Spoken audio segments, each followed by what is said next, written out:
Hoy vamos a meternos de lleno en el fascinante diseño político de la República Romana, un sistema que fue de verdad una auténtica obra de ingeniería política, construido para durar y sobre todo para evitar que una sola persona tuviera demasiado poder. Y es que, ojo, no hablamos de un gobierno cualquiera. La clave de todo, como bien se ha descrito, era un singular y armónico equilibrio. ¿Y eso qué significa? Pues que todo se basaba en la interdependencia y el control mutuo. Nadie, absolutamente nadie, tenía el poder absoluto. Todos se necesitaban y se vigilaban entre sí para poder gobernar. Esto nos lleva a la pregunta del millón, ¿no? ¿Cómo es posible que una ciudad-estado acabase gobernando un imperio gigantesco durante casi 500 años, sin tener un emperador? Parece imposible. Pues bien, la respuesta está precisamente en la increíble estructura de su gobierno. Vale, entonces, ¿cómo funcionaba esta máquina? Pues para entenderla tenemos que pensar en tres grandes pilares que interactuaban constantemente. Por un lado, las magistraturas, que eran el poder ejecutivo, por otro, el Senado, con su enorme autoridad, y finalmente las asambleas populares, que tenían la última palabra. Vamos a empezar por el motor, por así decirlo, las magistraturas. Ahí es donde estaba el poder de mandar, de hacer cosas. Pero los romanos, que no eran nada tontos, diseñaron estos cargos con una serie de cortafuegos para que nadie jamás pudiera aferrarse al poder. Y esto es una maravilla, de verdad. Fijaos bien. Cada una de estas reglas era una barrera contra la tiranía. La anualidad, por ejemplo. ¿Qué significaba? Pues que estabas un año y para casa, nada de eternizarse en el cargo. La gratuidad lo convertía en un servicio a la República, no en un trabajo, aunque bueno, es verdad que esto favorecía a los más ricos. Y para mí, la más genial de todas, la colegialidad. Siempre había como mínimo otra persona con tu mismo poder, un control inmediato y constante. Y claro, de esa colegialidad nacía la herramienta de control definitiva, la intersección, o sea, el veto.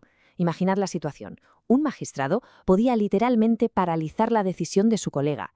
Era el freno de emergencia del sistema. Aseguraba que las decisiones importantes necesitaran sí o sí un consenso. Aquí tenemos a los protagonistas de este poder ejecutivo. Arriba del todo, los dos cónsules, los jefes del Estado y del ejército. Luego estaban los pretores, que se encargaban de la justicia, los censores, que tenían un poder tremendo porque controlaban el censo y decidían quién entraba o salía del Senado. Y, por supuesto, el tribuno de la plebe, el defensor del pueblo, con ese veto tan poderoso que ya hemos visto.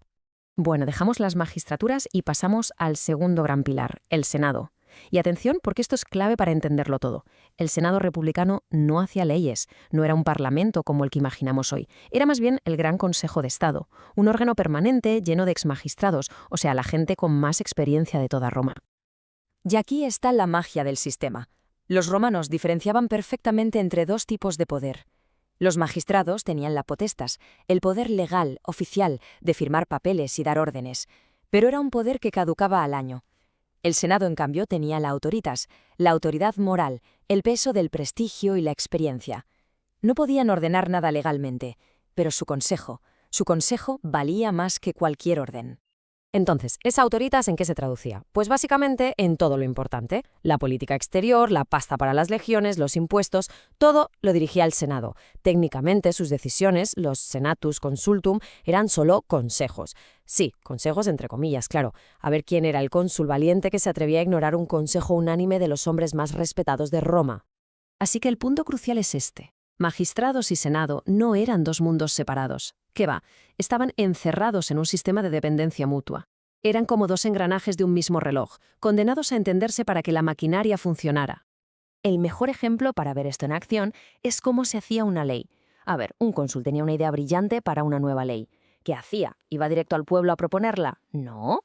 Lo primerísimo, era ir al Senado a pedirle su bendición. Si el Senado le daba su visto bueno, su autoritas, entonces la propuesta iba a la Asamblea Popular para que votara. Pero como el Senado dijera que no, la propuesta nacía muerta. Fin de la historia.